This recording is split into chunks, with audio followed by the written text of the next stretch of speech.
ഏവർക്കും ദേവദാരുവിലേക്ക് സ്വാഗതം. വിഷു ഇങ്ങ് അടുത്തെത്തി.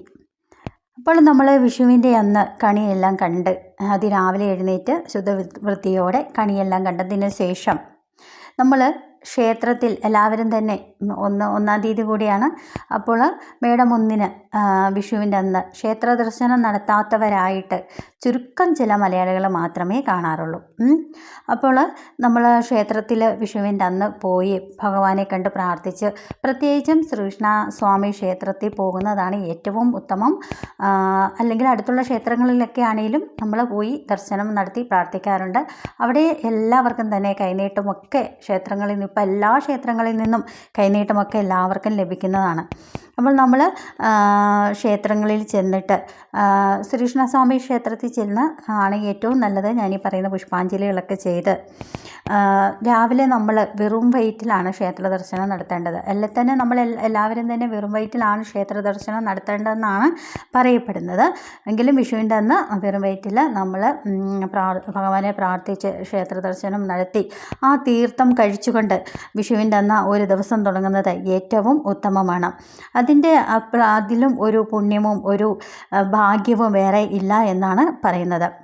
അതുപോലെ തന്നെ നമ്മൾ ക്ഷേത്ര ദർശനമൊക്കെ നടത്തിയതിന് ശേഷം അവിടെ പുഷ്പാഞ്ജലിയൊക്കെ എടുക്കുക. ഭാഗ്യസൂക്ത മന്ത്രാർച്ചനയും ഭാഗ്യസൂക്ത പുഷ്പാഞ്ജലിയും ജലധാരയും ഒക്കെ ഭഗവാന് കഴിപ്പിക്കുക. മഹാവിഷ്ണുവിന് ഏറ്റവും ഇഷ്ടപ്പെട്ടതാണ് ഭാഗ്യസൂക്തവും ജലധാരയുമൊക്കെ.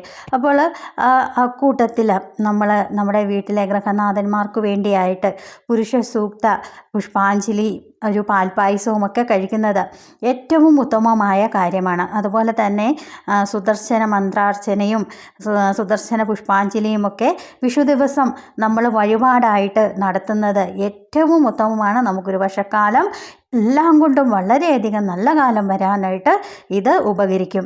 അതുപോലെ തന്നെ നമ്മൾ പഠിക്കുന്ന വിദ്യാർത്ഥികൾക്കായിട്ട് നമ്മൾ ഭഗവാനെ മനസ്സിൽ പ്രാർത്ഥിച്ച് വിഷു ദിവസം അവർക്ക് വേണ്ടി ഈ ഒരു പൂജ നടത്തുകയാണെങ്കിൽ ഏറ്റവും ഉത്തമമായിരിക്കും. അത് വിദ്യാരാജഗോപാല മന്ത്രാർച്ചന. വിദ്യാരാജഗോപാല മന്ത്രാർച്ചനയാണ് പഠിക്കുന്ന വിദ്യാർത്ഥികൾക്കായിട്ട് വിഷുവിൻ്റെ അന്ന് നമ്മൾ ചെയ്യേണ്ട പൂജ. അത് നടത്തിയാൽ തന്നെ മക്കൾക്ക് പഠിക്കുവാനും അവരുടെ ജീവിതത്തിൽ മറവികളും പഠിത്തത്തിലേക്ക് വളരെയധികം ശ്രദ്ധ ചെലുത്താനും പഠിത്തത്തിൽ അവർക്ക് വളരെയധികം നേട്ടങ്ങൾ കൈവരിക്കാനുമൊക്കെ ഈ ഒരു അർച്ചന ചെയ്യുന്നത് വളരെ ഉപകരിക്കും. അത് പ്രത്യേകിച്ച് മറക്കാതിരിക്കുക, വിഷുവിൻ്റെ അന്ന് ചെയ്യുന്നത്. അതുപോലെ തന്നെ നമ്മൾ എന്തെങ്കിലുമൊക്കെ പ്രാർത്ഥിച്ചിട്ട് നമ്മുടെ ആഗ്രഹങ്ങളൊക്കെ നടക്കാതിരിക്കുന്ന എന്തെങ്കിലും ആഗ്രഹങ്ങളൊക്കെ ഉണ്ടെങ്കിൽ അത് വിഷുവിൻ്റെ അന്ന് ഈ പറഞ്ഞ വഴിപാടുകൾക്ക് പുറമെ ഒരു വഴിപാട് നടത്തുകയാണെങ്കിൽ ഉറപ്പായിട്ടും അത് നടന്ന് നമുക്ക് ജീവിതത്തിൽ ഒത്തിരി പേർക്ക് അതൊക്കെ സംഭവിച്ചിട്ടുണ്ട്. കാരണം ഭഗവാൻ ഇഷ്ടപ്പെട്ട ശ്രീകൃഷ്ണ ക്ഷേത്രത്തിലാണിത് നടത്തേണ്ടത്.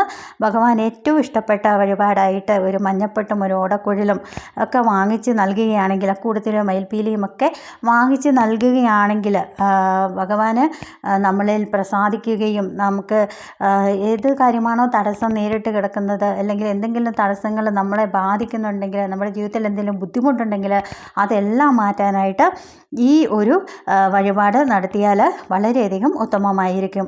അത് നമുക്ക് ശ്രീകൃഷ്ണ ക്ഷേത്രത്തിൽ അതുപോലെ തന്നെ നമ്മൾ ദർശനം നടത്തുന്ന ആ വേളയിൽ ആ വിഷുവിൻ്റെ അന്ന് നമ്മൾ നല്ല മഞ്ഞ പുഷ്പങ്ങൾ കൊണ്ടുള്ള ഒരു മാല കൊണ്ട് ഭഗവാന് അണിയിക്കാനായിട്ട് ചാർത്തിയാൽ, അല്ലെങ്കിൽ ഭഗവാന് അത് വഴിപാടായിട്ട് അവിടെ നൽകിയാൽ അത് ഭഗവാൻ പ്രസാദിക്കാനായിട്ട് വളരെയധികം ഉത്തമമാണ്.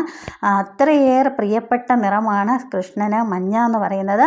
അതുകൊണ്ട് മഞ്ഞപ്പൂക്കൾ സമർപ്പിക്കുകയും ഒരു മഞ്ഞ മാല അത് സ്വന്തം കയ്യാലായിട്ട് കോർത്ത് ഇടുന്നതാണെങ്കിൽ ഏറ്റവും ഉത്തമമായിരിക്കും. അത് ഭഗവാനെ വളരെയധികം പ്രീതിപ്പെടുത്തുവാനും ഒക്കെ ഉപകരിക്കും. അപ്പോൾ വിഷുവിൻ്റെ അന്ന് ഞാൻ ഈ പറഞ്ഞ പോലെ ക്ഷേത്ര ദർശനം നടത്തുക, അതുപോലെ തന്നെ ഭഗവാൻ ഇഷ്ടപ്പെട്ട ഞാൻ ഈ പറഞ്ഞ വഴിപാടുകളെല്ലാം നടത്തിയാൽ നമുക്ക് ഒരു വർഷക്കാലം, ഒരു വർഷവും നല്ല ഭഗവാന്റെ പ്രീതിക്ക് എപ്പോഴും നമ്മൾ ആളായിട്ട് ഇരിക്കും. അതുകൊണ്ട് തന്നെ ഏവരും ഇത് പ്രത്യേകം ശ്രദ്ധിക്കുക.